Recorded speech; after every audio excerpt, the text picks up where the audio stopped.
You recognize that, Dr. Fuller? I do, and what a darn fine cup that is. Those usually only go to my clients, so you know. Well, I consider myself lucky. This is, for those of you who don't know, that's Dr. Fuller's consultancy. His logo is the Horus Group. Find out links in today's show notes. Guys, my name is Rich Brown, co-host, co-founder of the American Warrior Society and the American Warrior Show, America's leading self-defense podcast. I'm a retired Marine Corps officer, former police officer, corrections officer, special operations officer, and I had the distinct privilege of being joined by my good friend, Dr. T.C. Fuller. Good morning, sir. Good morning, Rich. How are you today? I'm better than I deserve. As we talked in the pre-show when we were back in the green room, Dr. Fuller, as I said, I am wearing this. This is very purposeful today. Not just trying to class it up, but we're going to be talking about some historical examples of vehicle CQB. And the first one we're going to watch is the 1973 movie, The Jackal. We're going to watch a clip from there. And I thought this would be very apropos. What do you think? I think, Rich, that as you continue to climb your sartorial mountains, you do better and better every week. And this week, even tying it in with the show, I think that's a step above, bro. Yeah, I'm doing what I can do here.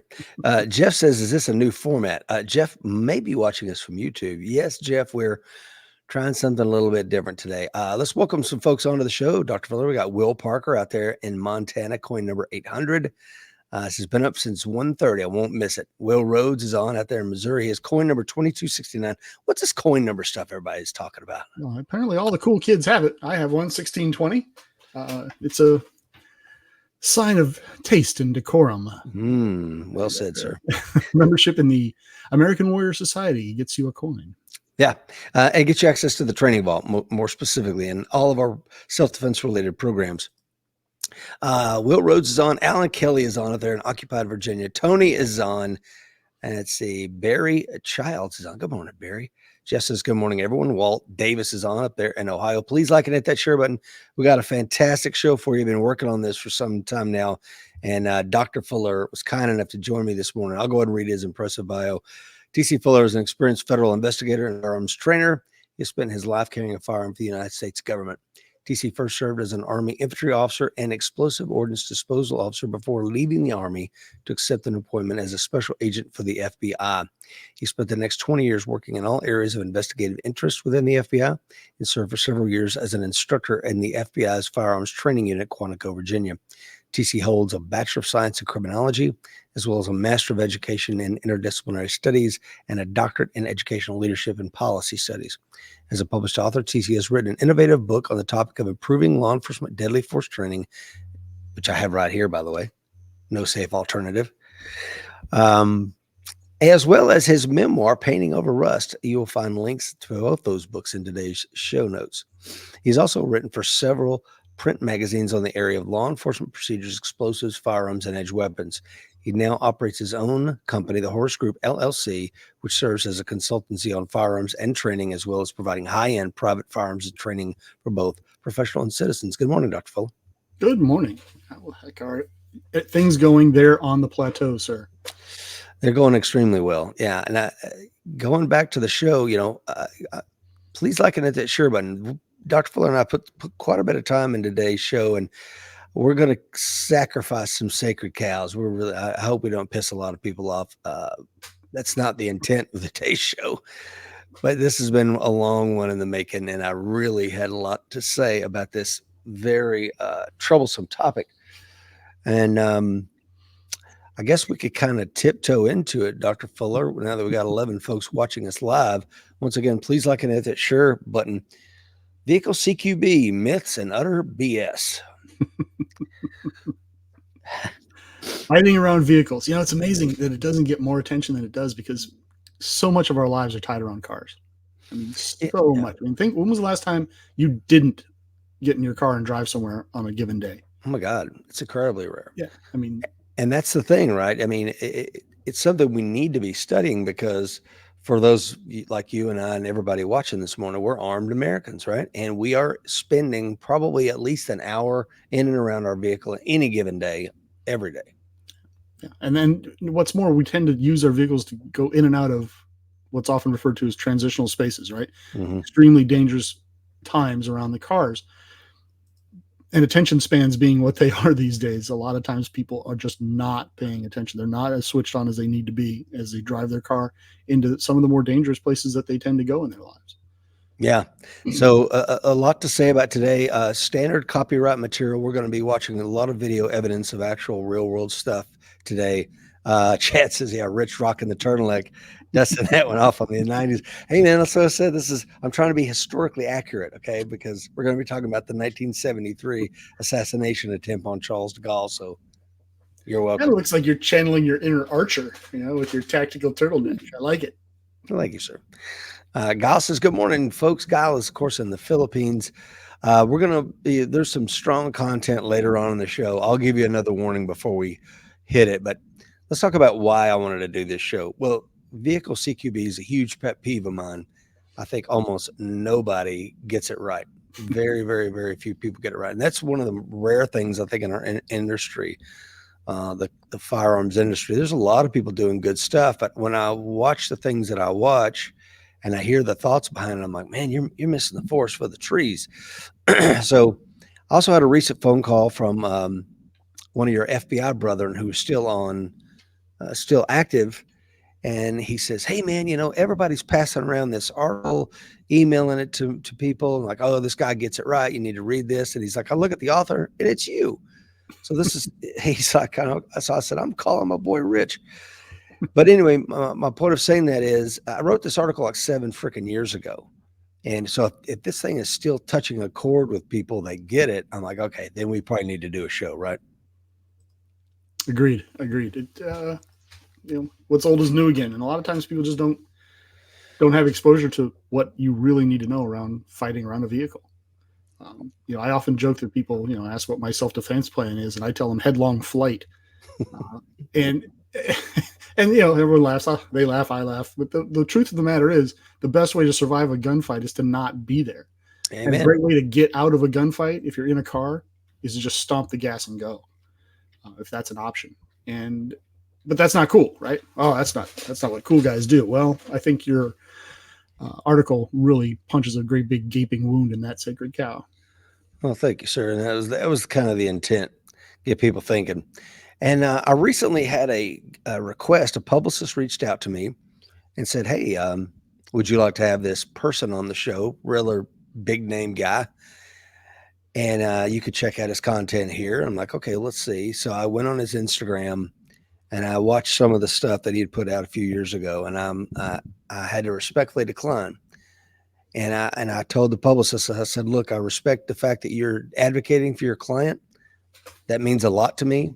And I would love to work with you with another guest, but this is not going to work. And he's like, oh my God, I'm so sorry. What's the problem? I said, have your client go back and look at some of the stuff that he's got out there. Not only is it grossly unsafe, but it's tactically incorrect. I could almost live with one of the two. You know what I mean? It's tactically correct, although a little unsafe. Okay, I could kind of live with that. It's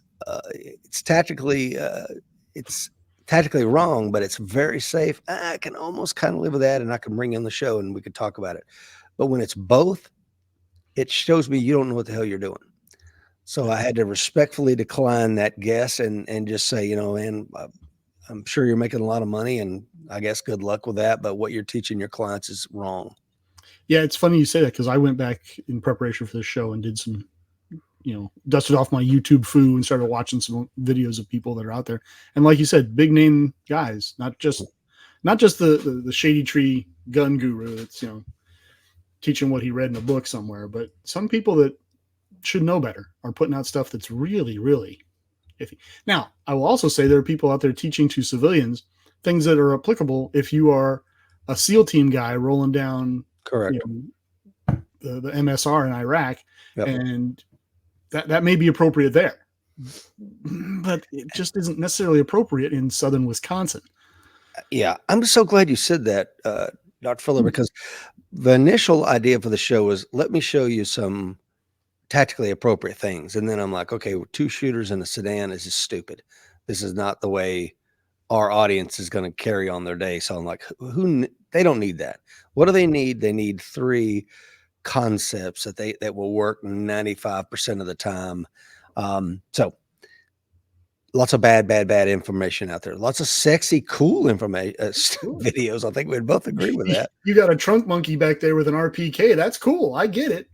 But again, you're rolling to get groceries with mom and 2 car seats in the back. Might not necessarily be applicable.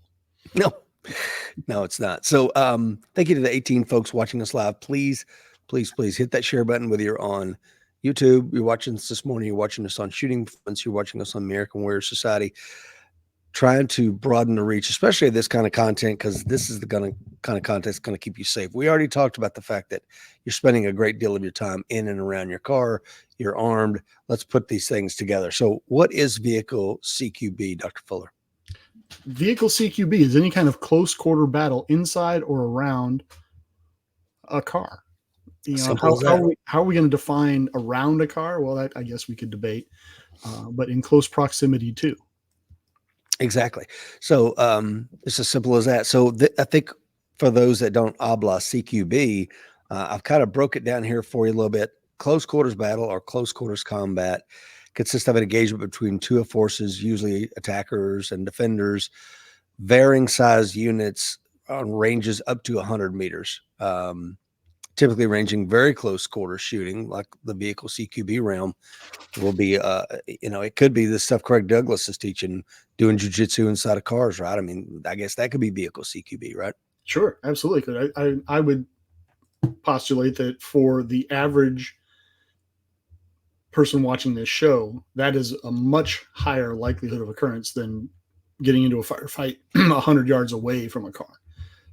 You're much more likely to run into up close and personal, even if you're a law enforcement guy, not just our civilian non-law enforcement viewers here, but the law enforcement guys, that's where they do their work, right? You don't stand 30 feet away from somebody saying, "May I please see your driver's license and proof of insurance?" Right? That conversation doesn't happen. Yeah. We interact with people in our daily lives up close. Well, up close is where the bad guy wants to be. So that's highly applicable to us. And getting into it in the front seat of a car, that's reality, especially for any of the women that are watching, right? I mean, that's the spot to be attacked. Absolutely, man. That Tinder date goes south and you're fighting in a front seat of a car. Could be bad. In a typical CQB scenario, the attacker or ambushers will attempt a fast takeover or ambush of an area controlled. And of course, this could be a vehicle or a structure by the defenders. The attackers or ambushers will normally make it difficult for the defenders to withdraw from their pre-selected kill box, right? It's true. I mean, if I'm setting up an ambush, the whole idea is to win and to win it fast and surprise you. And bad guys, as we've talked about repeatedly on the show, are predators. They're predatory in nature. And just like any predator in the wild, they're going to attack from surprise, and the fight will be over before you know it if they have their way. Mm-hmm. And so because most of our folks that are watching are not law enforcement, they're not combat infantry rolling up the MSR in Iraq, this is where they're going to find themselves. They're going to find themselves on the wrong end of an ambush, and they will be almost by definition the defender. Which speaks to Alan Kelly's point, does it not? Of course, Alan's spent 30 years as a law enforcement professional. He says nationwide increase of carjackings may involve CQB. I would submit that each one of them is its own CQB event. What do you think? I agree, and the best you can hope for is that you have an opportunity to engage in the battle portion of that CQB, because if they know what they're doing, you won't. Right. Because they get to pick the time, the place. They get to initiate the ambush, is what we said in the infantry, right? And that's a bad place for you to be. Yeah. Which leads us to this third bullet point here regarding CQB and how it kind of pertains to vehicle CQB. Because friendly enemy and non-combatants may be closely intermingled, CQB demands a rapid counter-assault and very precise fire. Specialized training and equipment are paramount, but more so is an understanding of the threat environment. Anything that I kind of got wrong there, Dr. Fuller? Not at all, but put this in your daily life, folks. You have just come from the grocery store. You've buckled the kids into the car seats in the back. You hop into the driver's seat. All your doors are unlocked in this process. All right. And now the bad guy jumps into the passenger seat with gun drawn. What happened? I mean, this is a bad spot to be in. You can't just start throwing bullets around because you got 2 little people in the back seat. No. Plus your French bread and eggs. this is just not someplace you want to be. So, it's important to know these things to give you even half a chance at surviving them. And of course, Will Parker gives us a often quoted statistics from Tom Gibbons: 40% of all robberies happen at a car door. Yeah. I don't know where he gets that number, but it doesn't surprise me. It kind of intuitively sounds right. When I was in Alabama in the Army military training, I was robbed at gunpoint in the door of my car. And I think we talked about it on the show. Yeah, I forgot about that. I was literally climbing into my car when a 15-year-old kid stuffed a gun in my ribs. So it happens, right? It absolutely happens. Where do you live your life? You lived your life at home and around your car. Well, that's where the bad guys will find you. That's where the bad guys will find you. Amen. So let's get some upfront takeaways out of the way real quick. So Will Parker, of course, says most of the time I get in, open my door, I hit the lock before I even get in. It's not a bad idea, as we'll find out here in just a moment. In fairness, it's probably his mustache that hits the lock button before he gets in. I have no doubt.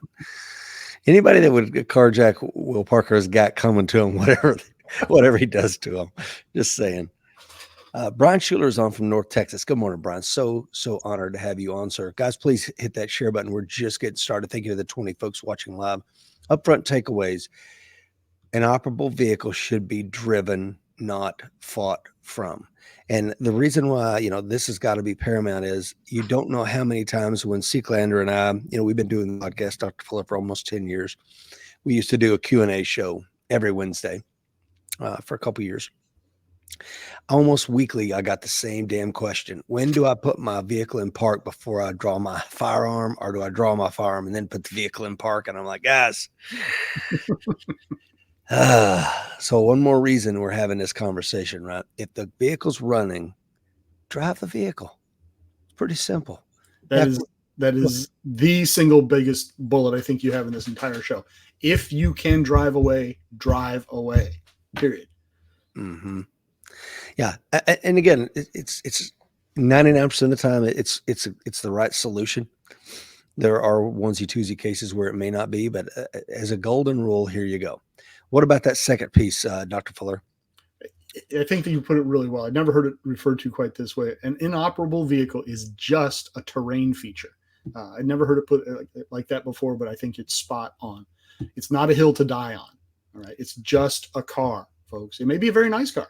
You may like it a lot. You may have saved a lot of money. It may be critically important to your lifestyle, but it's not something to die over. Okay. It may offer limited cover. And that's the other thing. People seem to think cars are, just big boulders and stop all bullets. They do not. It's a limited cover. It's pretty good concealment. Mm-hmm. And it's an aid to maneuver. It gives you something to put between you and the bad guy. But don't fall in love with it and don't get fixated on it. Yeah.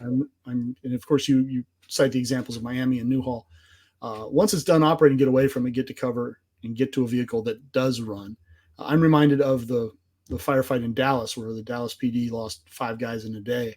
Mm-hmm. One of the officers got fixated on his cover, and his opponent, as you recall, shot around one side, then ran around the other side, and sadly was able to flank the officer, and that was the end of the officer. The same thing will happen with your cars, folks. Once the car is dead, it's dead. Yeah, it's just a piece of the terrain that you got to fight over now. Yeah, that's important for people to understand, because a lot of the vehicle CQB junk you see online is they'll go through 2-3 mags. They'll, with 4 dudes seated in a car, just shooting out the windows and mag changing and bullshitting. And I'm like, what are you doing? This is the dumbest shit I've ever seen. Pardon my French. It's just insane. Well, it's gun camp, right? And you're selling a product. You want people to have fun. You want them to go tell their buddies, hey, this is a great class. And it's fun to shoot out of a car on a training range. It is. Yes, it is. Right? Yeah. It's an experience that a lot of people don't have, and it's kind of cool to blast glass out of the car, and you maybe get some good happy snaps to put on your Christmas card that year or whatever. I get it. All right, you're selling a product, but please don't tell me you're selling a product that's intended to save my life as a general statement. In a very select, tiny, minuscule set of circumstances, perhaps. But yeah, facts, folks. You a good story. What's that? Don't ever let the facts get in the way of a good story. I've been saying it for years, Dr. Miller. You're fighting humans, not cars. Humans are not static. You got to move, folks.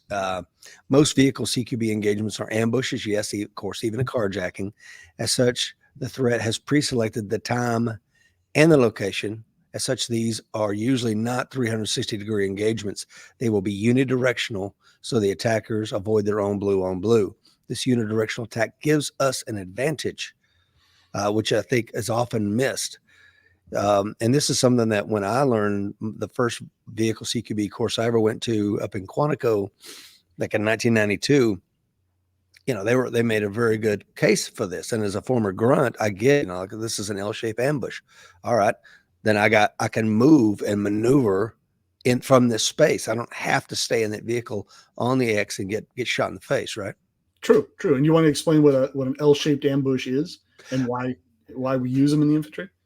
I mean, it's a perfect kill box, and you don't have, think about this, and you've seen this on Ronin, right? If you've ever seen the movie Ronin, which is an absolutely fantastic movie, but shooters are not going to do this blue on blue. They're going to set up a kill box from the top and from the bottom at a pre-selected thing, and whether you blow in a badass or you create some sort of obstacle to block the vehicles in.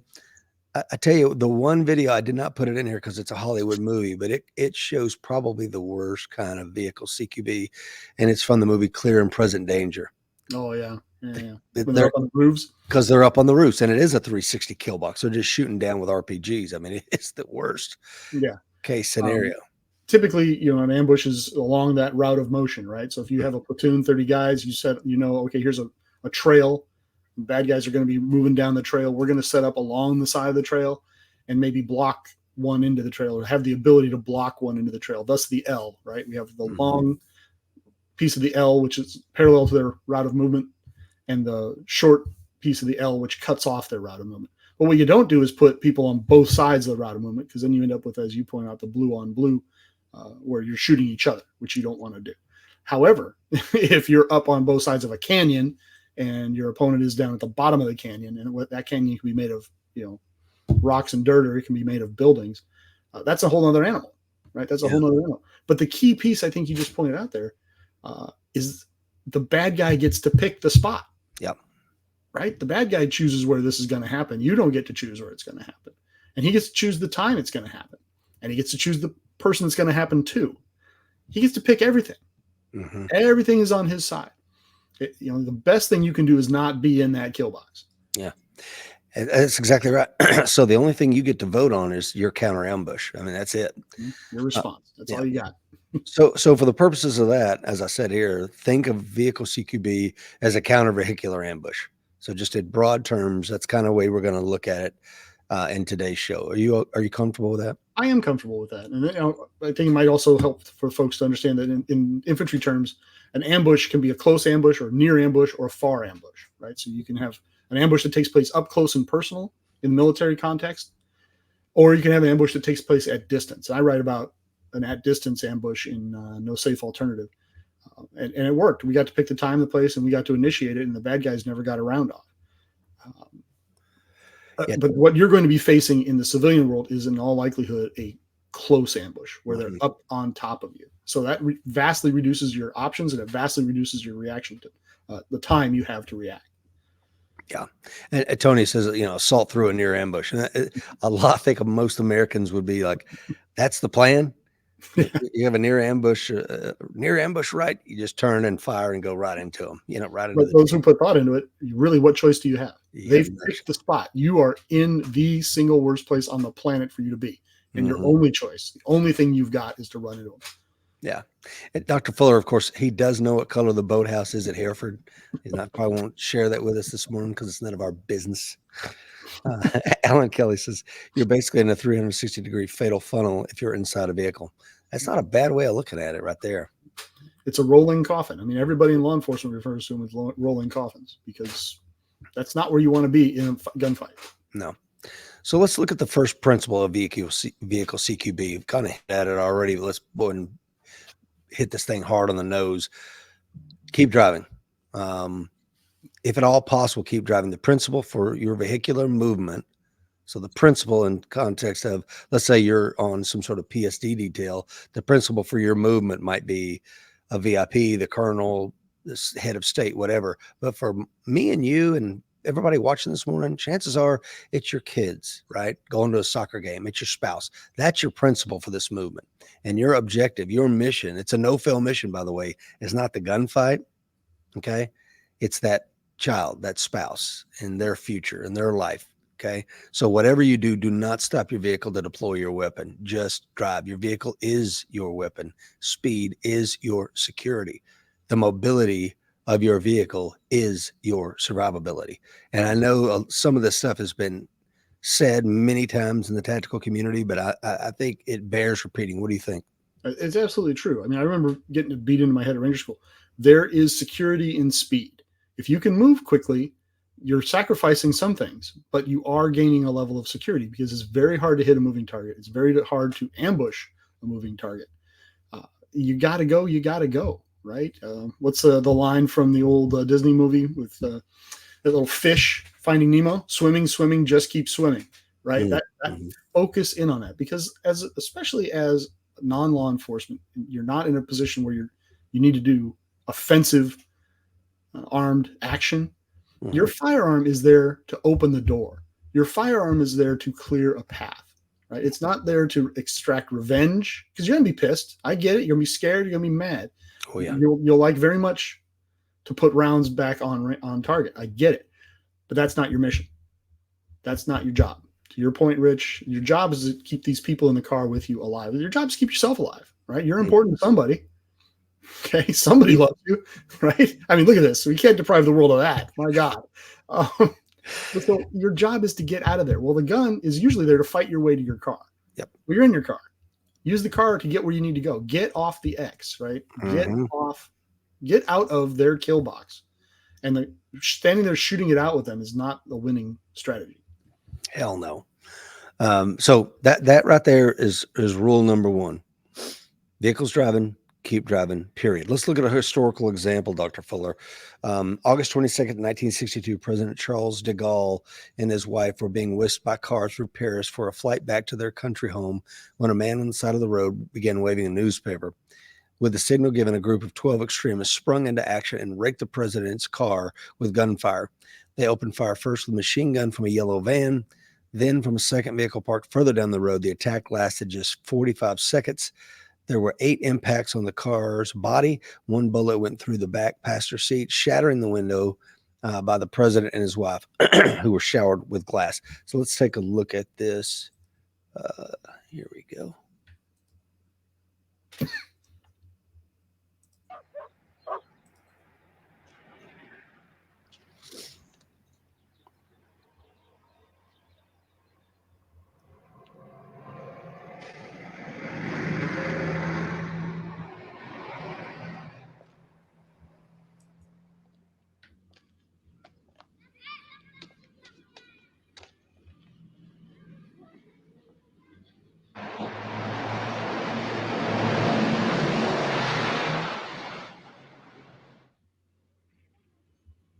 They're very late.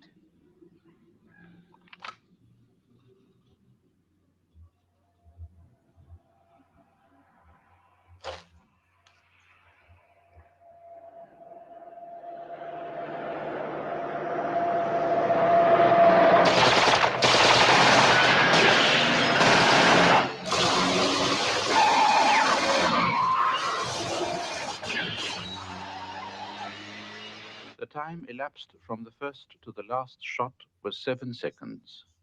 In all, more than 140 shots were fired. Several bullets pierced the president's car. One came within an inch of his head. But, as if by a miracle, neither he nor anyone else was hurt.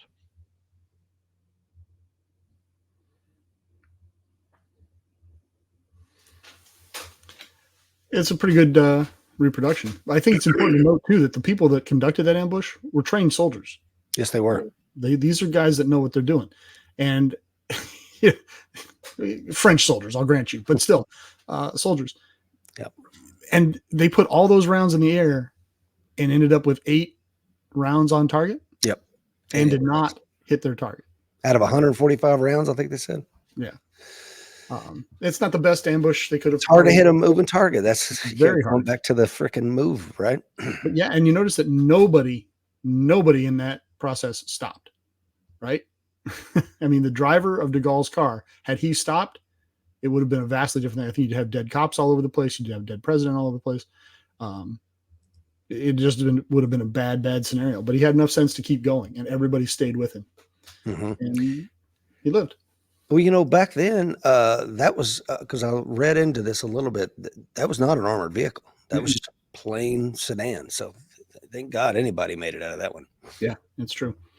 So there's your first historical lesson. Let's take a look at principle 2. Dr. Fuller, can you help us out with this one? If your vehicle is no longer operable, and that's in bold, if it's no longer operable, or it's blocked in, right? You've been rammed, you've been blocked, the road's blocked in front of you and blocked behind you. If you can no longer drive, and only if you can no longer drive, then you have to exit the vehicle and fight. Mind you, you can ram through other cars. Oh, yeah. That's perfectly legally justifiable if someone's trying to kill you. You can run people over. We've got videos of cops running over bad guys that are shooting at them. That's fine. But if your car cannot move another inch, then you have to exit the vehicle and fight. And you may not be able to just abandon the vehicle and run, right? Because again, you may have little people in the back seat. You may have your elderly mother in the front seat. Only if the vehicle is stopped do you get out and fight. I think that's an important distinction. And you're going to have to counter the ambush on foot. I remember watching a video during the recent summer of love, where a guy gets ambushed and he's, rent a mob attacks his car. He comes out with a gun and just abandons his car and hauls ass. He just leaves the car behind. Got to go. I think he fired a couple of shots to get out of there, but he was not tied to that car in the slightest, and he didn't stay and fight. He wasn't so pissed off that he's going to stick around the kill zone, because again, the bad guy has prepared this spot. He has chosen this spot. Mm-hmm. Something about it is advantageous to him in every way it can be. That's important. So don't be there, right? Get out and fight. Now, if you can't leave, well, now you've got to fight the bad guy in the box. But even then, try to get off the X, get away from the car, draw the rounds away from the people that are left in the car. Fight as much as you can on your own terms. We had I had Pete Blaber on the show. Of course, Pete was retired with the Force Commander, and in his book, The Mission, the Men and Me, he talks about when they were doing a PIFWIC mission in Bosnia, and they're trying to capture some colonel who committed genocide. And in the book, one of the hardest things they have is, because they need to capture him alive, right? Is how do we get this vehicle stopped? He knew his bodyguards took this route over the mountain pass every day, but how do we stop this vehicle? How do we select this point we want to stop him in? And so if you're interested in some of those planning considerations, because they're very interesting, you can go back and watch the show I did with Pete, or obviously read his book, The Mission, the Men and Me. But a lot, they're sitting around a CIA safe house in the book, true story, trying to figure out how do we get this vehicle to stop? What is the exact point and why we want to get this vehicle stopped? So again, these aren't just flippant thoughts, right? No, they're not. The people that are watching the show that have Afghan or Iraq experience and the recent unpleasantness will have probably seen the same things I saw. They would leave bodies in the road, right? They knew we'd be driving down this road, and they'd leave a body, or they'd leave a wounded person on the road, or someone pretending to be wounded. Because we're Americans, right? We're going to stop and help them out. Well, we stop and help them out until the first time one of them blows up on us. The other thing they would pull is they would shoot dogs and wire the dogs and leave them up, because Americans have, we like dogs, right? We'd rather. Oh, yeah. How many times do you have people on the show that say, I'd rather see a person get shot than a dog? Guilty. Right. So they would stop on the dog. Well, you don't want to stop on the X, right? Never. My last day in Afghanistan, I was driving from Bagram down to Kabul through this little village, one of the little spots that we kind of hit, and we have to turn left. And we're rolling up, and there's a body in the middle of the intersection that we're supposed to roll through. And you start looking at the crowds, and the people are staying away from it. Nobody's going near this. And it's a fairly busy little intersection. No one's getting within 30, 40 yards of that thing. So we just jumped the road, went around the houses, went through people's backyards, and just bebopped along. Nope, there was never a thought to stop and help that guy, which sounds rather merciless. But again, it's you Again, don't what's want the to mission? Right. What's the mission? Is it helping the guy, or is that the mission? And if it is, then we help the guy. If it's not that, then it's just again, it's a piece of terrain to step over, or around, or whatever. Yeah. And it's easy for us to sit here now, me 20 years after the fact, and have this conversation. But in the moment, it can be very visceral, right? It can really pull at you. You're like, dude, we got to help that guy. Yeah. You know, he's hurt. You know, but yeah, we've all heard the Good Samaritan. You know, those of us good Southern Baptist boys. So it is hard, but again, it's like, what is your mission?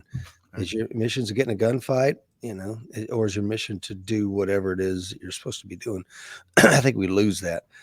Paris Pat is on. Says, good morning, Mike Rich from Paris. Well, good morning, sir. Derek says, very good read. Of course, he's talking about the Pete Blaber book.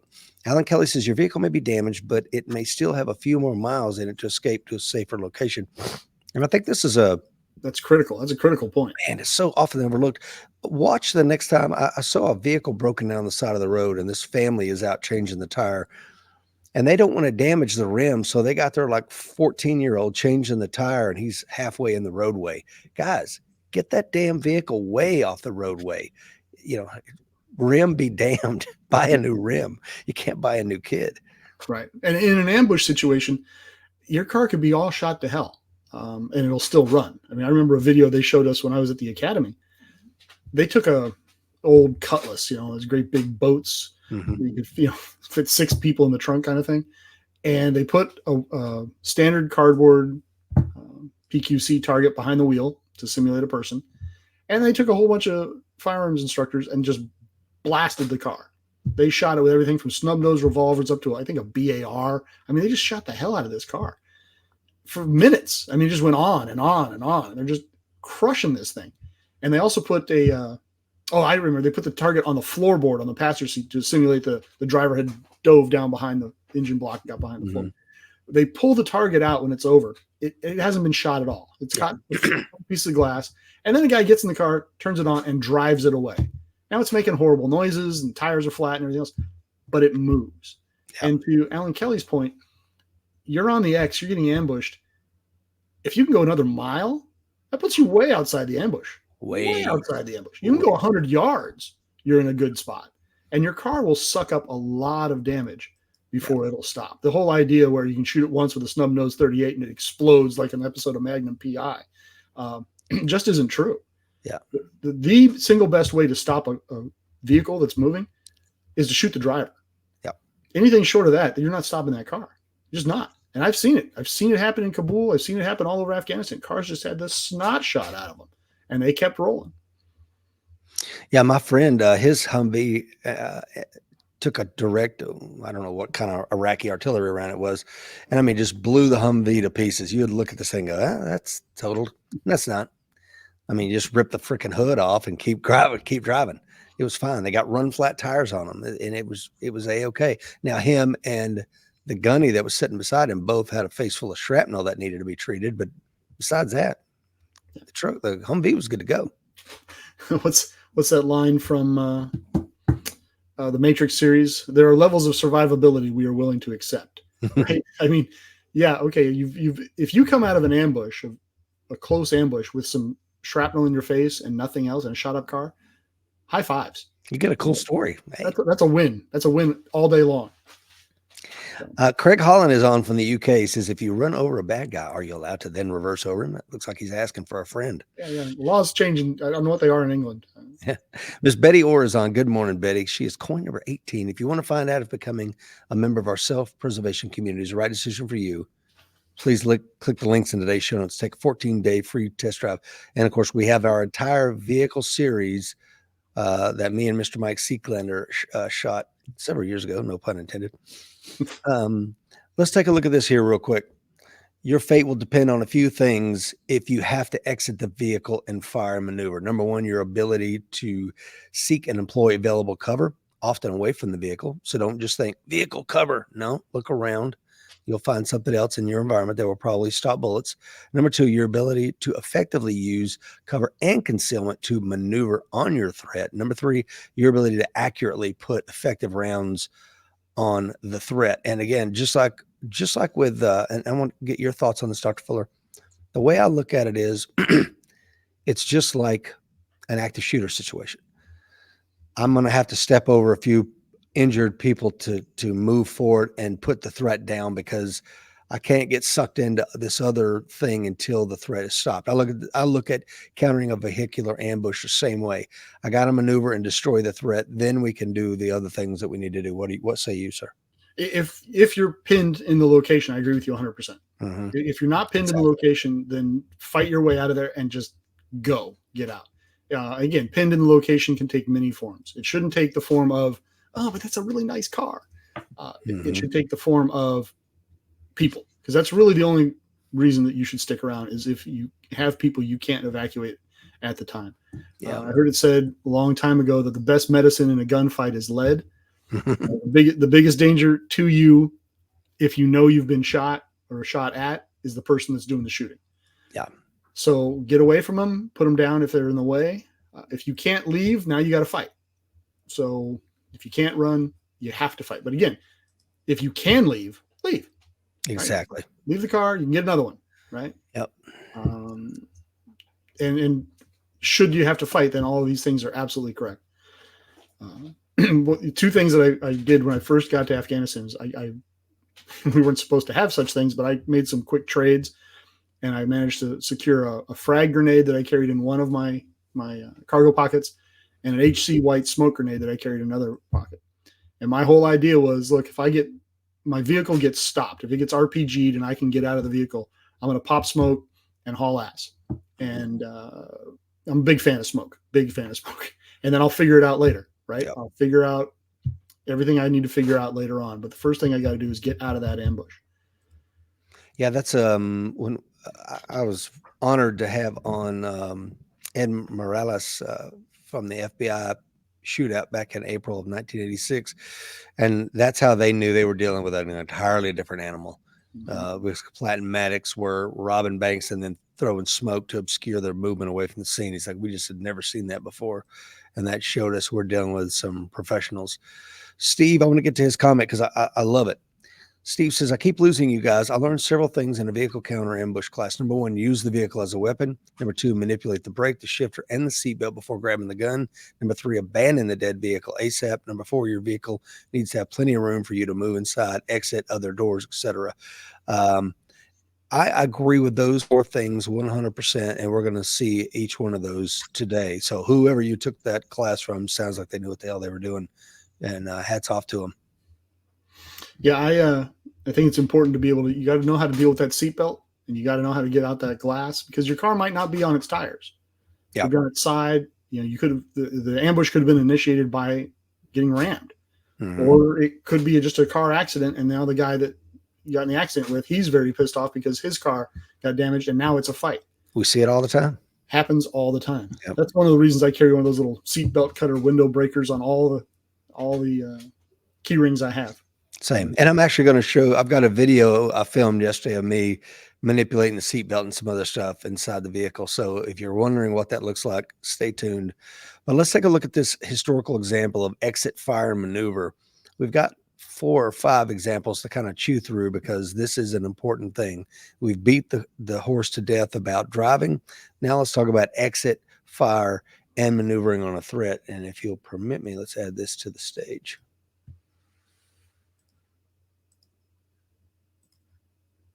The Washington Post. Boy, you do your research, Rich. I'll give you that.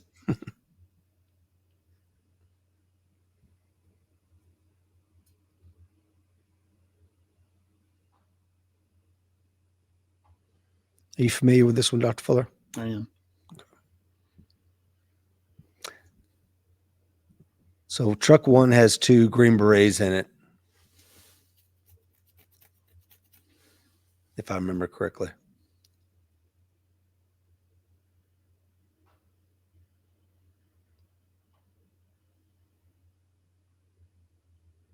I think, yeah, there we go.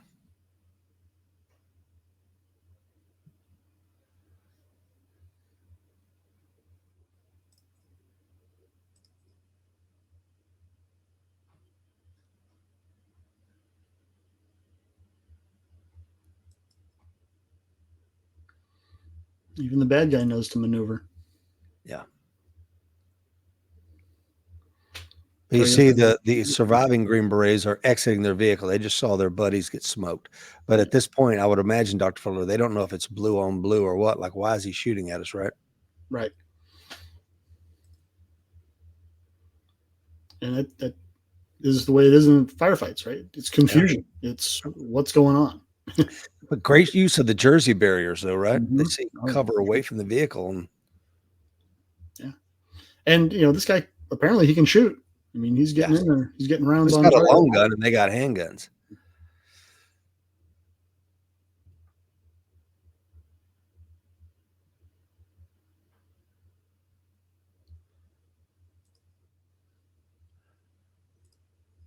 Here's another thing I'll say, having been in a similar kind of situations, obviously not in a gunfight like this. However, with being in a host nation, you're not, if you're just doing some training, you're not from one movement to the next. I may only have 2 magazines of rounds. It's not like you're loaded for bear. You're in a host nation. It's a friendly country. I may have a loaded magazine and a concealed firearm and maybe one other backup magazine, but you don't have a lot, especially for a sustained gunfight like this, right?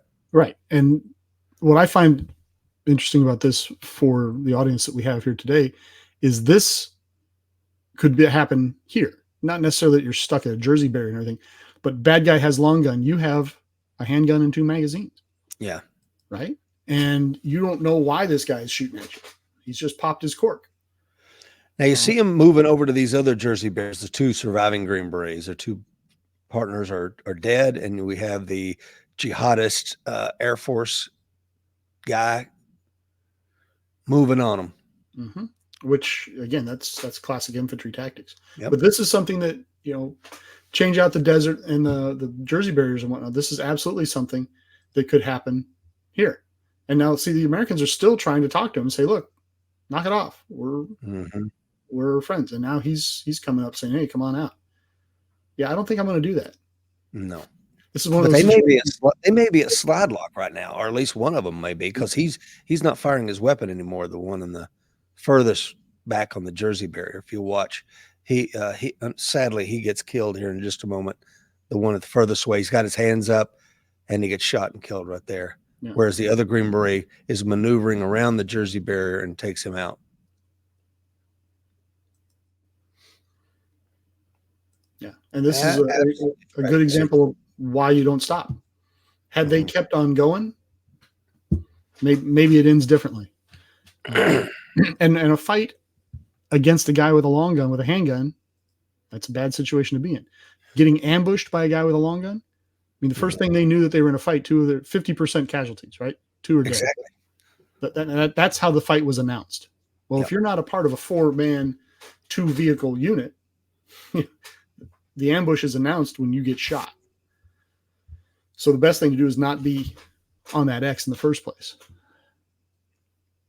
Think about how those two Green Berets in the front lead vehicle were. And they just had no time to respond. 0.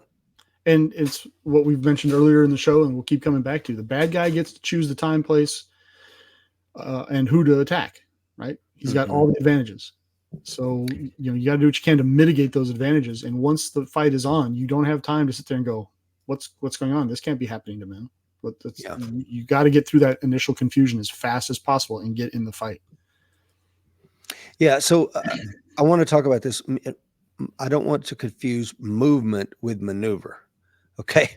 That's true. Not all movement is maneuvering, right? You could be running just for running headlong sake, or you're maneuvering around that Jersey barrier, right? Like the last Green Beret that killed him. He was moving in that 360 counterclockwise circle and was finally able to maneuver on him and kill him. So let's take a look at here. Just a few things here. I don't want to belabor this because this is where a lot of people spend an inordinate amount of time, which I think is ridiculous because when you think of the engine block, I think a lot of people have this idea that the engine block is huge. It's taking up all this. No, it's not. The part that actually stops bullets is relatively small. And a lot of people don't consider that. Not much bigger than a bread basket. And then you've got the wheel wells, the axles, the A pillar, the B pillar, but these are tiny. These are not what you think they are. If you look at them, look pretty beefy, but the actual part that will stop a bullet is just a tube inside that thing. So It's quite a bit thinner than I am. yeah. The bottom line is don't fall in love with this stuff. It will let you down, folks. Let's take a look at a couple of other historical examples. We're going to look at 4. 1986 FBI shootout. The bad guy can't drive, so the bad guy, Platt in this case, exits a vehicle, fires, and maneuvers. We're also going to look at Route Irish. We're going to look at a friend of mine and Mike's. I don't know that this ambush that he was in has ever been captured anywhere on TV, so this may be the first time anybody's seeing it. I'll say his name, as well as the North Hollywood shootout. So let's look at this one, Dr. Fuller. You're probably incredibly familiar with this. Of course, I got to talk to Ed Morales one-on-one a few times about his vehicle, this incident here. What's interesting is I've got 2 different ways to look at this. The first one on the left, Platt's vehicle is stuck. He can't get out. So he's firing, maneuvering to get to a working vehicle. And in the process, he kills 2 agents, Dove and Grogan, and seriously wounds Hanlon. Now, if you look at the green one on the right, the vehicle marked with an X, the black vehicle marked with an X is there. I believe it was a Monte Carlo. It is. And Platt exits a vehicle. Maddox is still in the vehicle. He's wounded, maybe concussed. He exits the vehicle, and as he does, I believe Dove scores a fatal shot on him going through high thoracic, and he's a dead man walking. They both were, if I may interrupt, they were both hit with non-survivable wounds in the first 30 seconds of the firefight. Yep. However, as has been written in big game hunting, it's not so much a matter of killing them, it's a matter of making sure they understand they've undergone a change of status. Yeah, exactly. They were dead men walking, and they continued to fight on. They got pinned by the cutlass. If you look at the photo on the right, or the drawing on the right, the X marks their vehicle. And this was actually the tactic of the day. Was they pinched them in with an FBI cutlass, and the blue vehicle was an FBI vehicle also, and they ran them off the road. They didn't stop when they were initially lit up with the takedown lights, and so this is what you ended up with. The Trans Am that's at the top there, the orange vehicle, was an uninvolved parked car, and they ended up, or pardon me, the Cutlass was not an FBI vehicle, was it? The blue vehicle was an FBI vehicle, so they rammed them off the road, and they came out swinging. Mm-hmm. They did, and again, never shoot a large caliber man with a small caliber bullet, right? Because, like you said, they have to know that they've just encountered a change of status from which there is no survivability. But Platt doesn't know that, and he's fighting as he's got arterial spray coming out of the side of his chest.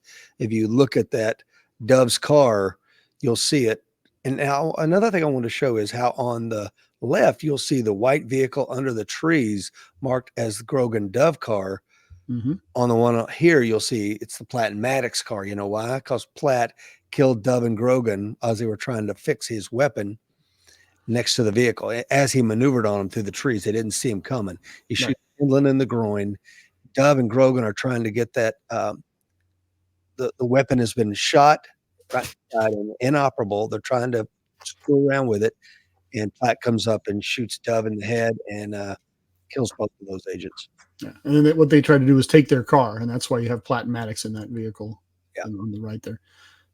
It is often, how do I say this? Obviously, all the weapons were taken that day. Dove and Grogan's guns are still at the firearms training unit, and they'll pass those out. No, they are right there. Yeah, they'll pass them around the first day. Well, we have what's called the reality check, and it's about an hour to 2 hour long lecture where we usually end up, we rattle everybody's cages pretty hard back in the day. I assume they still do it, about the realities of being an FBI agent. And they hand you, this is the gun that Grogan had when he died. This is the gun that Maddox killed him with. This is the gun that Dove had. And every now and then we had people resign after that class. They were like, nope, not for me. And that, to me, that was a win for them and the FBI, right? Because they obviously were in the wrong profession, and it's best that they did something else. But the FBI rolled out there that day grossly undergunned, would be my argument. Mm-hmm. Yeah. So something to think about, but in the context of Platt and Maddox, both of them, I think, one had been a Marine and then joined the Army, and one was Ranger qualified. But these guys were highly trained, highly skilled, and they had a will to win, man. And they exited the vehicle, fired, and maneuvered, and were well on their way to getting out of there. Had Ed Morales not stepped forward and put them down, they were going to die. They might have made it a mile away from the scene before the car came to a stop and found 2 dead guys in it. But Morales made sure that nobody left the scene that day. God bless him. Wounded Morales with working that Remington 870 with one hand. Yeah. After he'd also then he advances on the car with a snub nose 38, pumping rounds into him. So yeah, I got to work with Ed a little bit before he retired. And he's a fun guy. Former Marine, by the way. Yeah, there's no cure for that. No, there's not. Let's take a look at Route Irish. Let's see. I'm going to go ahead and pull this up. Most of you folks watching and listening, please like and hit that share button. I've probably seen this at some point. It's relatively famous because James Jaeger, of course, is in it. But if you haven't kind of thought about it in context of vehicle CQB, maybe you will today. Let's break this down.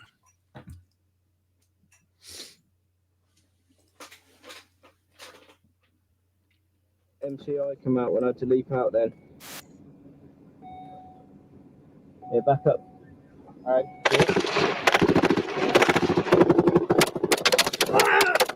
Fucking hell, I'm hit bad. Right. Get in. Keep going. Yeah, but that's where I go. Well, mate.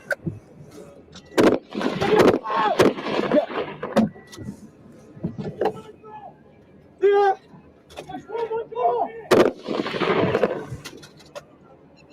Me in the promoter, buddy. Hey. Hold on. Hey. Hold on.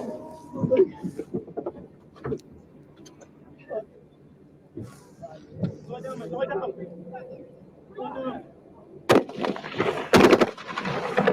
Oh, don't be moving.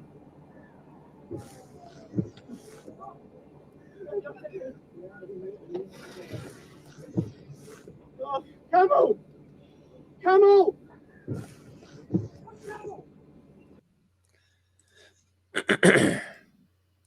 What sticks out to you on that one, Dr. Fuller? Well, obviously the confusion. That's the first thing that happens, right? And that's to be expected, particularly if you haven't had the opportunity to practice a lot. I mean, you remember being in the infantry. You just, okay, we're going to practice reaction to a near ambush today. Mm-hmm. And how long does that take? It takes the actual reacting takes some minute, 2 minutes, 3 minutes, and you just be out there for 8-10 hour day. Do it over and over and over and over and over again. Obviously, that they weren't in that position to have had done that. And when things break loose, there's confusion. But you also have to give them credit. There's confusion, but they get down to it, right? They're not sitting around going, "Oh my God, what's happening?" They're throwing rounds back. The difficulty is, of course, is figuring out where to throw the rounds. And of course, they didn't get off the X. They were stopped for a while, and somebody put his car in neutral. And you don't do that. You don't. And part of the reason that we don't do that is this video, right? We learned very, very long ago and over again, keep your car in gear, because if it's time to leave, you got to leave. Yeah, and that's the thing. They tried to drive with the lead vehicle of the 3-car convoy. The vehicle was in neutral. So when the round started flying, the driver hits the gas, the vehicle doesn't move. The driver assumes, because he's got a second to make a decision. There's confusion, right? There's confusion. And when he hits the accelerator, nothing happens. Okay, the engine block shot, and he's getting out, and he's trying to fire maneuver. To his credit, he does that quickly. Right? Yes. He goes through that process quickly. It may be an erroneous process, mm-hmm. but he makes decisions. And as we say all the time in the tactical community, a 50% solution executed now, with violent vigor, right, is better than a perfect execution too late. Yeah. Freddie Merck says the FBI Facebook has killed the feed to the show. I'm not surprised. So of those 3 vehicles, the only one that was armored was the center vehicle. That was the one that was going to pick up the VIP flying in to Baghdad International. But even then, if you look when that second vehicle does pull forward, less than a minute, it's been struck, and there's already a giant oil slick underneath that vehicle. So that tells you even this armored vehicle is getting hit hard, but it's still driving. It's still driving. Exactly. You know, maybe it only drives, like you said, a mile up the road. That's a good mile. Yeah. There's not a guy in that ambush right there that wouldn't want to be a mile away right now. Amen. He had the vehicle convoy commander. He's in the third vehicle. The lead and the third vehicle were all thin-skinned vehicles. So once as we said before, the driver of the first vehicle, believing it's inoperable, he gets out. He tries to use cover. He throws smoke. He takes up a position. There's nowhere to maneuver. There's no cover available to these guys, with the exception of the vehicles. Now, here's another thing. Should the vehicle 2 and 3 have just stayed there? No. And took the ambush, even though they were inoperable vehicles? What do you think, Dr. Fuller?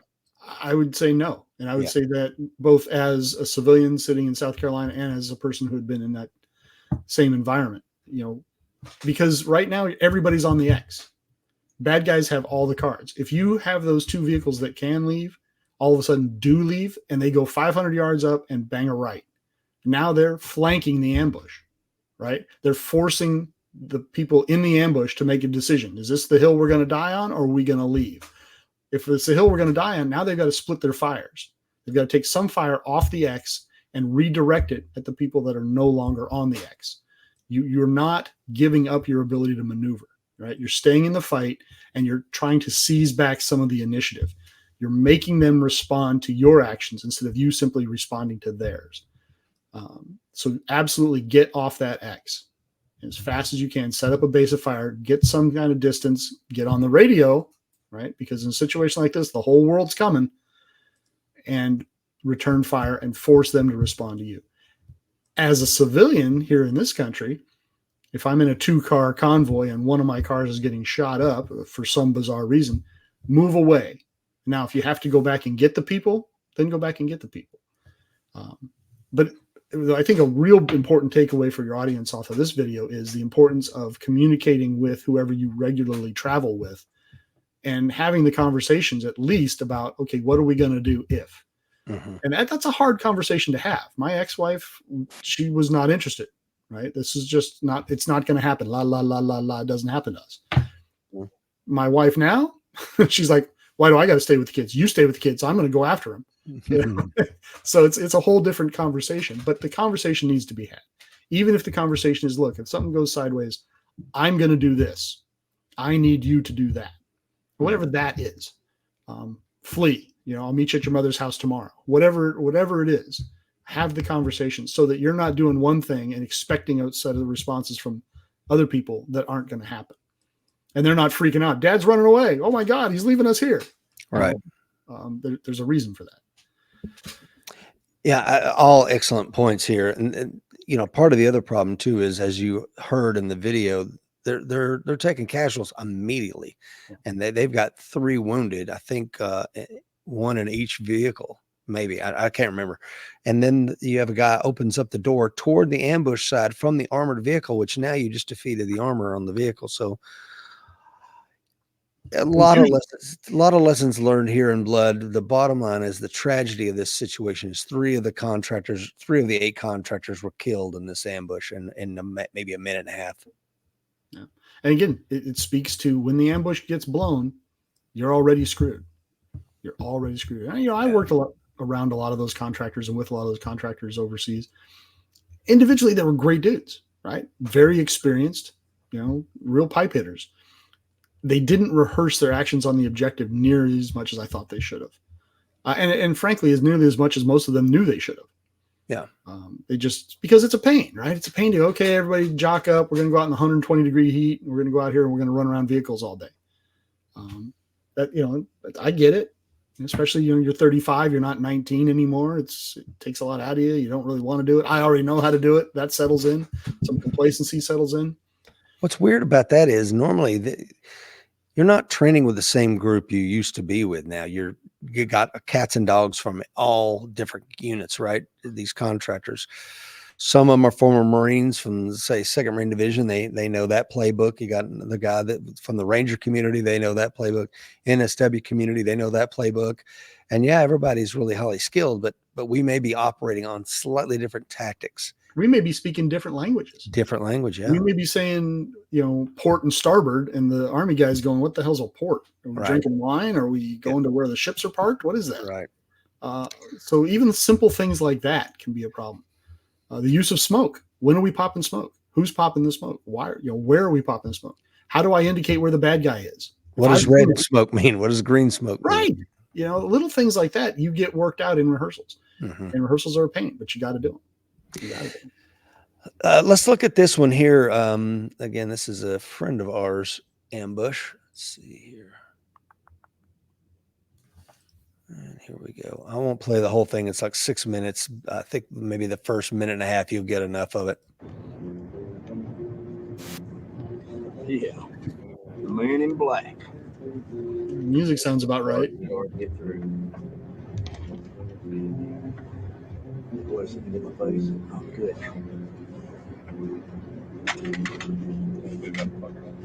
I'm coming on the right.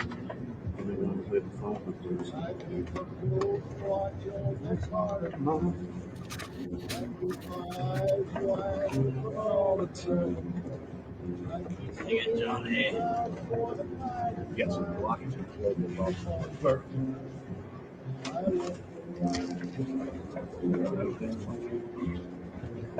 Go across the road. Oh, blocking it there too, brother. Why are they blocking that? So they've come across the first road was blocked with stuff laid across the road. Now they're seeing, oh, that's weird. Why are they doing that? What's this stuff across the road again? I don't know. This road's blocked off, guys. Be alert. Damn it, they got it fucking blocked. Everywhere. Yeah, let's go back primary. Hey guys, get out. Let's turn this around. They got shit every damn quarter block, and these fuckers are running off down this alley over here. There's a hooded gunman to my right. He just ducked back in that building. Watching Deuces over there. Gotta turn around. Watch it. Bring it this way. Bring it this way. There he is. RPG, There's that motherfucker. RPG. I saw that cocksucker. There's cover right here. Don't do it. Let's shoot, Deuce.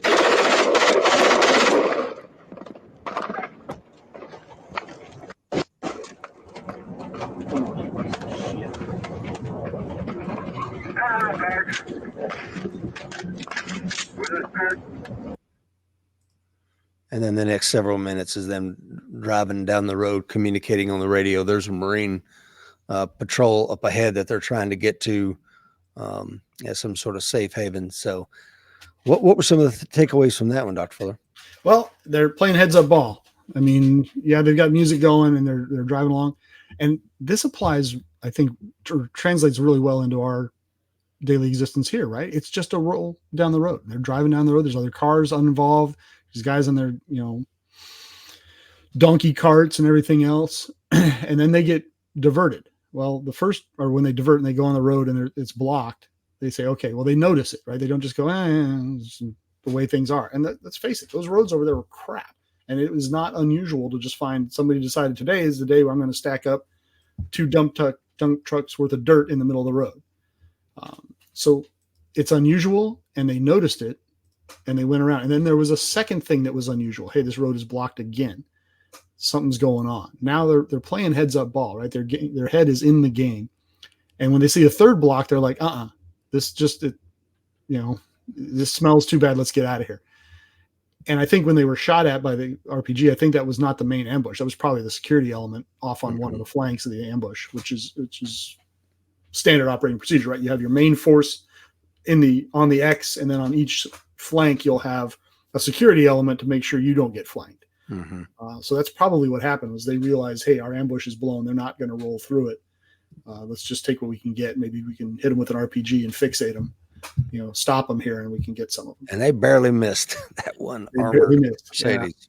But they got out of there, right? And they didn't stay to fight. They threw some lead downrange, but that lead getting thrown downrange wasn't intended to necessarily kill everybody and extract vengeance. It was to keep their heads down so we can get out of here so we don't catch another RPG flying down the road. Because it takes a very, very determined and well-trained adversary to fight through bullets coming at them, even if they're not getting hit. That's a hard thing to do, is when there's rounds coming over your head, to stick your head up and shoot back. Yeah. And that's not a skill set typically possessed, in my experience at least, by your average mujahideen. They're terrorists. They're very good at beating up on civilians in buses and nightclubs and in their homes. They're not good at facing skilled, trained pipe hitters that are here to fight and know what they're doing. And these guys clearly knew what they were doing, right? Mm-hmm. They got out of the ambush and they left, and they didn't stick around. They just hauled ass. And it looked like that car that was directly in front of the camera, it looked like it was injured in some way, shape, or form. It looked like it was kind of listing to port a little bit as it was driving. I don't know that it was, but they didn't bother to worry about it, right? Even if the car is hit, even if the tires are blown, they're like, we're out of here. We're gone. Yeah. And, they're communicating too, what he's seeing, The whole time. which is incredibly important. When he sees a hooded gunman, he's like, look, there's people running down these alleyways. Oh, I got a hooded gunman right here on my left. Let's go, and they're communicating. It's like, hey, let's shoot, dude. And just to cover, like you said, it's just covering fire to get the hell out of there. Let's take a look at the next example of vehicle CQB, the North Hollywood shootout in 1997. Yeah, most people don't think of this as a vehicle CQB fight, but that's absolutely how it ended for one of these guys. It sure still did. Okay, let's go here. So just a bit of context here, folks. The white vehicle you see here, it is one of the bank robbers, highly armed, Kevlar head to toe. I think this may be his vehicle or one he's already carjacked. So we're going to see him trying to get away. The eye in the sky has him covered. They're communicating to a car loaded with some SWAT guys that are trying to get to this vehicle before he carjacks another vehicle. So that's where we are. Let's see. And this fight's been going on for quite some time at this point. Oh, absolutely. 30, 45 minutes. Yep. Between Radford and Hines. Trying to carjack. Between Radford and Hines. Marzamano comes head-to-head with the driver of a 1961 Jeep pickup truck. He fires through his windshield in an attempt to carjack the vehicle. The driver flees on foot, leaving his vehicle behind. Smart move. Absolutely. It looks like a brown truck. It's thinking on the west bar right now in Archwood. And there goes the LA citizen that I really got to get to work. Just drive right through those gunfights. Officers who are now in the area approach at a high rate of speed, believing they are going to be rescuing an injured civilian. Instead, they encounter Marzamano, and the gun battle ensues. So what you're seeing here, if you're not familiar, this is Matsumanu, the bad guy. He has exited the vehicle, taken up a position in front of the engine block in front of the vehicle. Now you have the SWAT operators that are getting there. Yeah, it's taken them a good half hour to get to the fight. Yeah.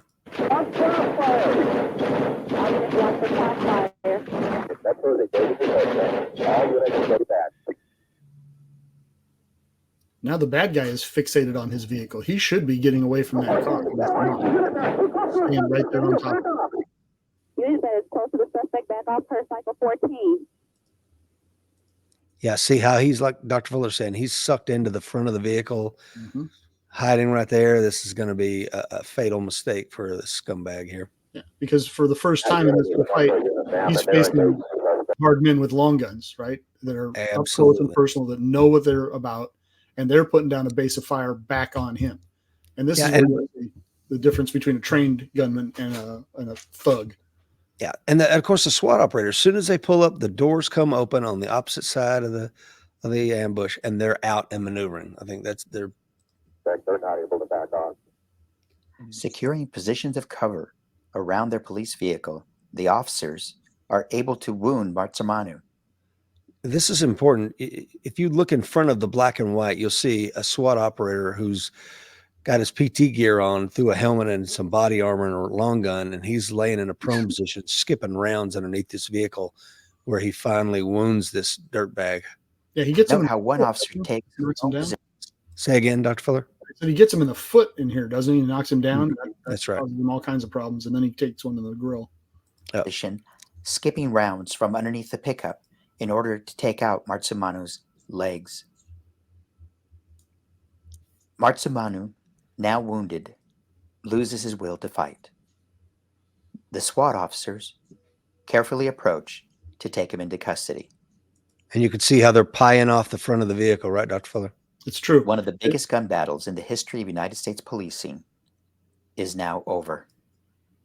And that's the difference between a law enforcement mission and a law enforcement approach, a military approach, and a civilian approach, right? The law enforcement guys are going to pie that vehicle, and they're going to come around, they're going to try to move in and cuff this guy up. Military guys would be laying down a base of fire and that whole thing as they perhaps pie around the vehicle, probably throw a grenade in there. And then as soon as they saw him, they would have filled him. They would have just, mag dumped it. A civilian, what we should be doing is if they're pinned like that and he's laying down, he's not moving, about face forward march, double time. Exactly. Just get out of there. And it's important to make those mental shifts, right? Like, for example, 6 years ago, I retired. My job now isn't to charge to the guns, right? Yep. My job is no longer to move on the bad guy in an offensive fashion. And, it's hard to do, right? Because I've got 30 plus years of telling myself, move to the sound of the guns, move to the sound of the guns, fire and maneuver, close with and destroy the enemy by means thereof. That's not my job anymore. No, that's why I was like, I want to be clear up front, your mission, your principle, and that may be you, or that may be you and your family. It is not the gunfight. So now I'll go ahead and get this out of the way. If you want to stop watching now and join us back here in a few moments, please do so, because it's going to get really pretty graphic here in just a second, because I really want to hammer these points home to you. So if you need to look away or get kids around, please get them out of the room for just a moment here. This is your typical narco vehicle CQB experience. On Thursday, March 1st, 2012, a total of 13 armed suspects were killed in a gunfight with a detachment of Mexican Army soldiers in Nuevo Laredo. Mexican Army unit was on patrol down Mexican Highway 2, 15-kilometer mark, when the soldiers came under small arms fire from a group of narcos traveling in a convoy of 3 vehicles. At the end of the gunfight, the Mexican unit seized 12 rifles, 1 loaded rocket launcher, 1 grenade launcher, 1 40-millimeter grenade, various weapon magazines, lots of ammo, a package of coke, and 3 vehicles. It should be noted that the 3 vehicles were full of dead dudes who decided to fight from inside the vehicle.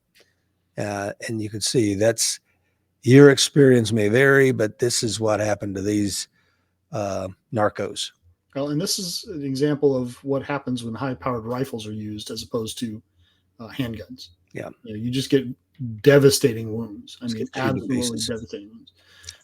And this Look at is that B pillar. Look at that A pillar and B pillar, Dr. Fuller. How many hits is that on that B pillar? That B pillar, who knows? God. Who knows? But didn't seem to save them. No, didn't save anybody. So that's why we're having this conversation today. Let's get rid of a lot of the bad information that's out there. So I know what you're saying. You're like, Rich, what you don't understand, brother, is those are narcos. They don't know what they're doing. So I had to fight long and hard. I finally found deep in the dark bowels of the interwebs some Mexican federal police officers trying to fight from inside their vehicle. Let's find out how it worked out for them, Cotton. The most telling picture of this series is this one. There were 3 dead officers in the back of this SUV. You'll notice in some of the other pictures, they got loaded mags, they got body armor, they got the sweetest kitted out AR-15s, and they're all 3 dead piled on top of each other. I cannot say it enough. Exit the vehicle and maneuver. You're going to die inside that vehicle. Here's more pictures. You'll see 3 dead guys behind no cover. They're just dead in the middle of the street, But it speaks to what happens if you're caught in an ambush. Yeah. This, even though they got out of the car, which is the right thing to do, you're still bailing out into an X, right? This is a very, very low percentage win game. If you can move that car, move that car. Now they obviously couldn't. They're muzzled up against another vehicle. Yeah. It has a bunch of rounds through the windows, so I have to assume that other vehicle was a participant in some way, shape, or form. Yeah, here's a closer one. And this is, to your point, though, and I understand this. understand what Dr. Fuller and I are saying. There are times when a law enforcement or military guy, you have to fight from that vehicle. That's your job to be there. You're duty bound. You're mission bound. You've taken an oath to be there on that day in that moment. For a majority of folks watching this morning, it ain't your fight. Your fight is your wife and kids and your survivability. Get them the hell out of there. So yeah, I understand these federal cops had to do what they had to do, and they died in place.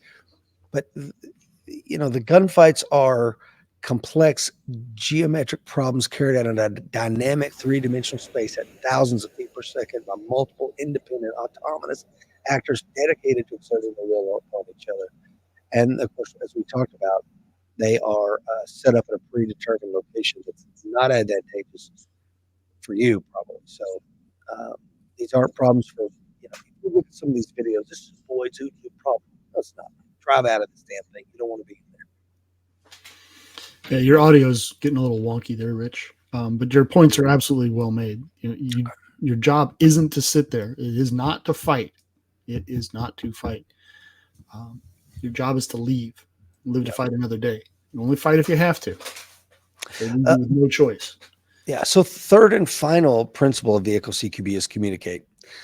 Talk to your occupants and then get on the net or on the phone, get back up out there or get on 911, then they'll to get somebody coming. Take a deep breath and communicate with the other occupants. Some of them are going to be armed and some may not be armed. Everyone needs to have a plan of action. What do you think about that? That will save lives far more often than putting rounds downrange. You've got to be able to talk to these people, and everybody's got to have a plan. Now, the plan may be a list of things that doesn't happen. I get it. It may be a common point of deviation. I get it, but have one. And, you know, face it, if you are forced to be the person that has to fight, you don't want necessarily your unarmed passengers to be in the fight. So their job is depart. You get out of here. I will draw fire. I will lay down a base of fire. I will attack the bad guy. I will give him something to deal with right now. While I do that, you need to leave. Go to this place and call the police. Yeah. That's your mission. I'll take care of the rest of it. If that's as simple as the plan that you have, that's great. Now, if you're both federal agents and you're both able to have a complex plan, well, then that's fine too. But have that plan and communicate that plan. Tell people what's going on. You can't just assume that they know what's happening. And there tends to be a breakdown in communication in firefights. Oh yeah, 100%. They're most professionals. So, well, and again, going back to the FBI shootout, they didn't realize that they didn't think that they were going to encounter them that day, right? But they did, and they had to have a hasty plan. I'm sure it's not. They knew it wasn't perfect, and they did the best they could. But at least the advantage they had going into that was they're all working off the same playbook. Correct. They'd all been trained. You didn't have 2 Navy SEALs, an Army Ranger, 3 Marines, and 2 Coast Guardsmen out there, right? Yeah. You had a collection of people that were trained off the same playbook, that had the same language, that all knew, look, all I have to do is say, look, we're going to do a felony car stop. Everybody now knows this is the way we do felony car stops in 1986, which, by the way, is not how we do them in 2023. So you have that shorthand, but that comes from practice and it comes from time spent working together.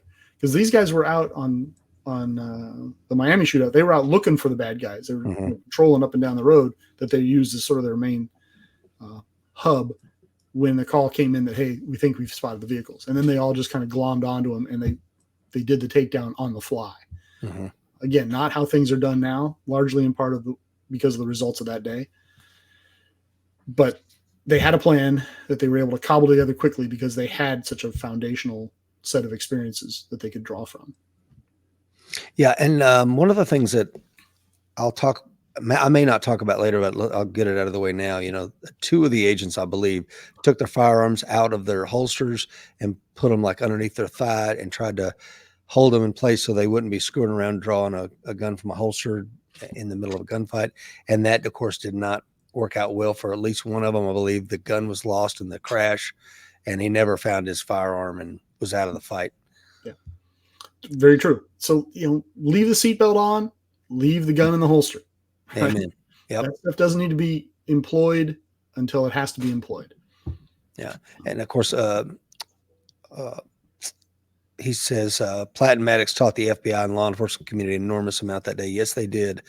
Those lessons are still rippling through our community, and thank God for that. So if you do have to get on the phone with 911, of course, they're trained professionals. They're going to know how to extract the information, but you also need to know there's some pieces that they have to know. Where are you? Where's the scene, the location of the emergency, including the street address, mile marker, what's the direction of travel? These are going to save an inordinate amount of time trying to get the cavalry there to you. Who's involved? Is anyone hurt?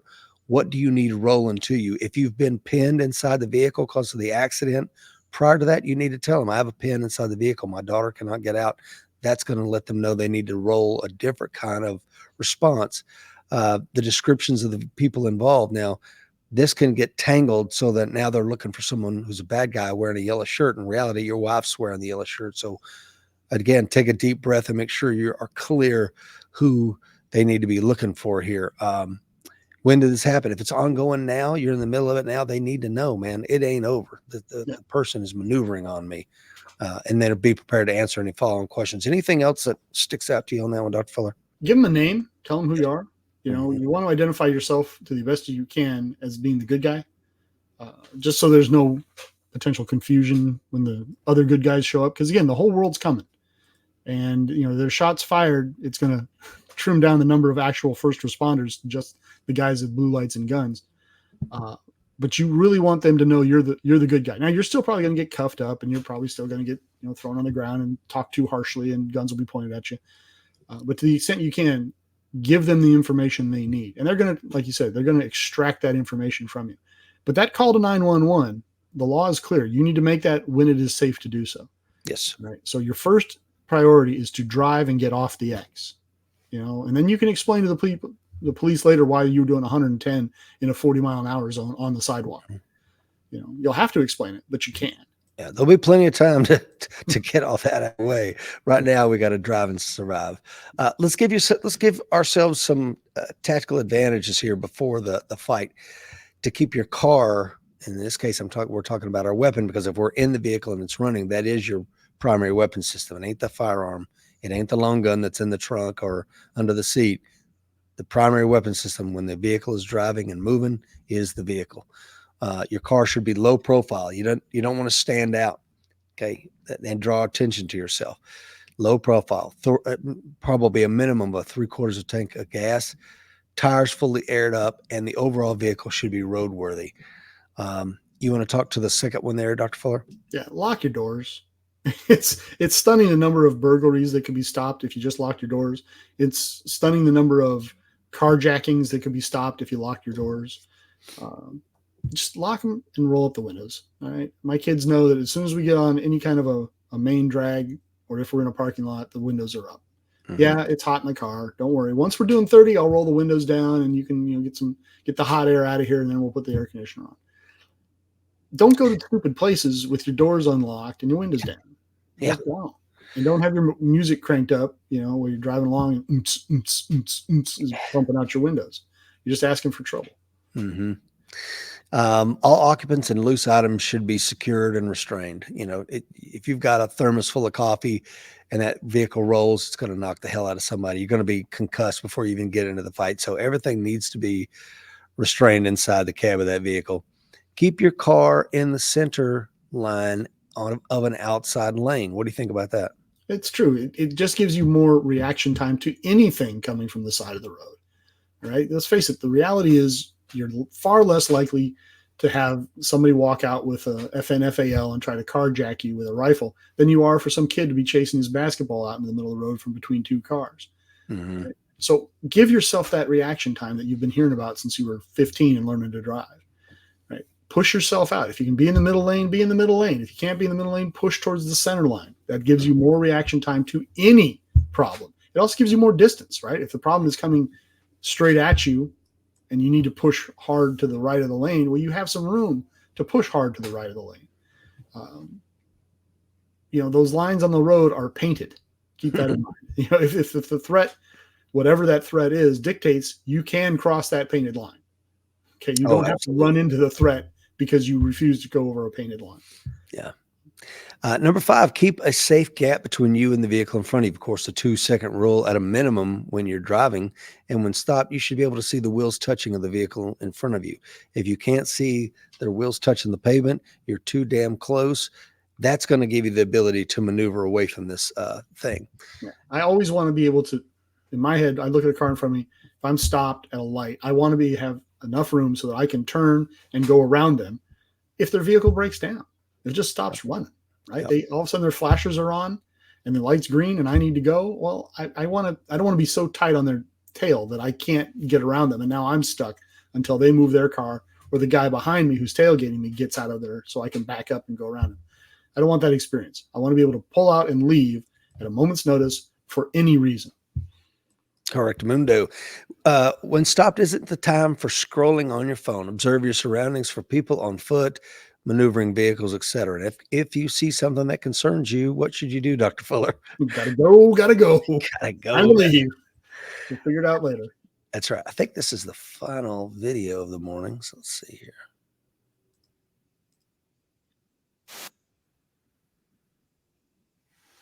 Far enough away from the steering wheel where my arms are almost completely extended. I do a lot of shuffle steering that they taught us in Evont back in the day. I want to be far enough away from that airbag when it blows. I want to have my seatbelt on. A couple different things about when it comes to put your seatbelt on, especially carrying the appendix position. You could put the seatbelt behind the gun, like that. And there's advantages to that. When you have a wreck, it's not going to push the gun back into your body. The problem becomes, though, is trying to unbelt. Sometimes it catches on the gun, sometimes it doesn't. It's a very inconsistent. You'll notice also about when I'm unbuckling from the car, I'm reaching back here, this hand swims in, and it goes around. If I'm wearing a bunch of kit, it's going to get it off. So one more time, let's watch that again. Hand comes here, swims underneath, and then the hand goes toward the handle to open the door. Okay. A couple other things. If and when the car will no longer drive and you're going to have to counter this vehicular ambush, I'm going to attempt one more time. I may attempt to restart the car, put it in drive, put it in manual perhaps, do something, get it running. If it's not running, it's time to go. Then it doesn't matter if I put it in park. I could just jam on the emergency brake, and then I'm coming out the car, and as I'm exiting the vehicle, the gun's coming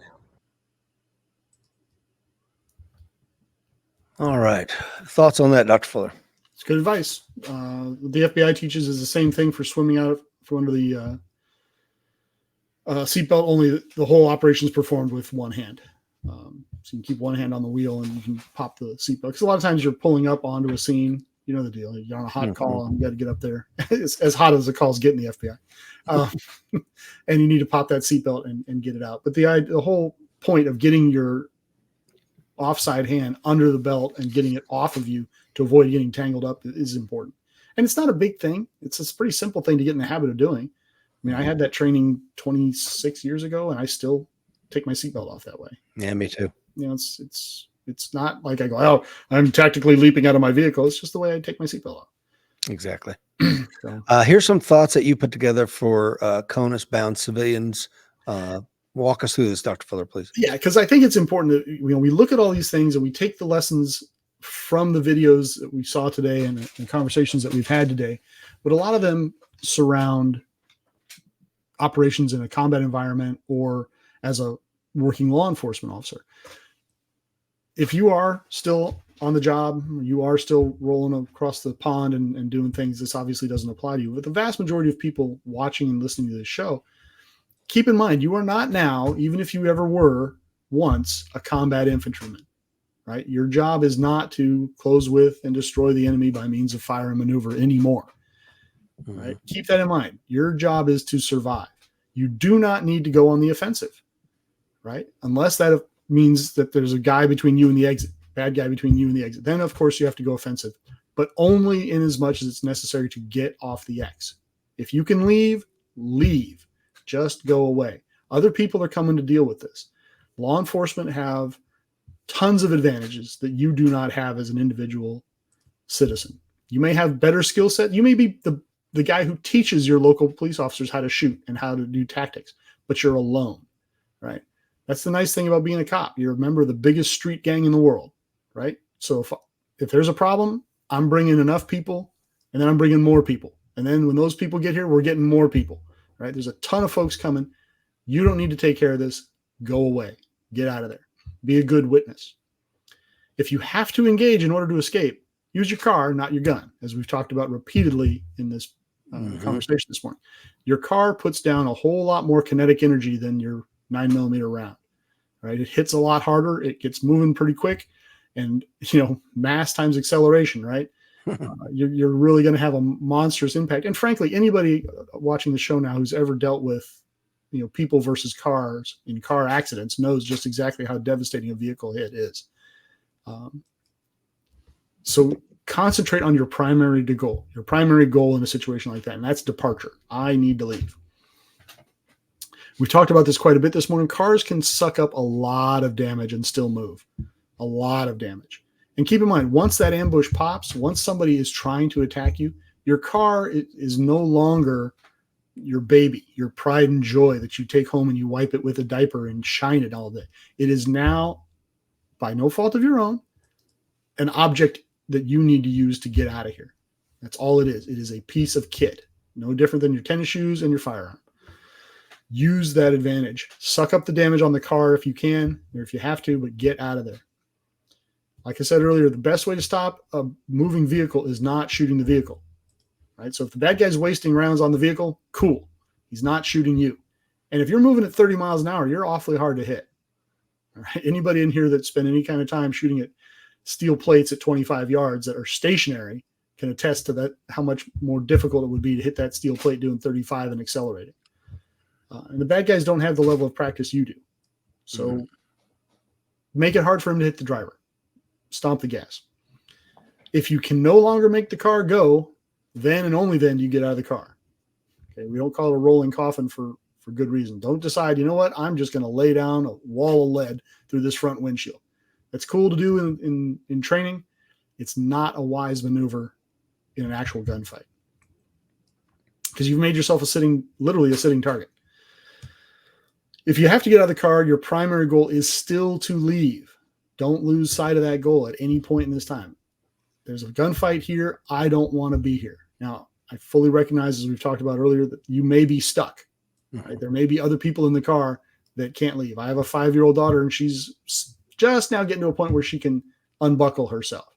If we've just been in a car accident and there's bullets flying, I'm not depending on her to unbuckle and run. Right? So I'm stuck. I am stuck in and around that vehicle. But that doesn't mean that if she doesn't get out, I can't scoop her up and we can beat feet. Right? Stay belted in with your weapon holstered until you have to leave the vehicle. Right? Don't do what the guys did in Miami, take the gun out, stick it under their thigh. Even my friend, a friend of mine in Afghanistan, used to ride with a revolver, a GP100 Ruger under his thigh everywhere he went. And he ended up using it at one point. But that wasn't his main weapon or even his main sidearm. So if he lost that, if he got in a wreck and it went flying across the car, he was not reduced in his level of armament in any way, shape, or form, because he still had 2 other guns and grenades and knives and a really bad attitude. I like this guy. Yeah, he's a good dude. Yeah. He's a really good dude.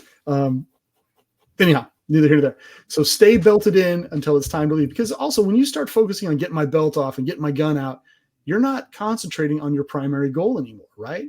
You're now getting into a mindset that, okay, I'm going to stop and I'm going to bail out. I am going to fight. Don't get into that mindset until it actually happens, right?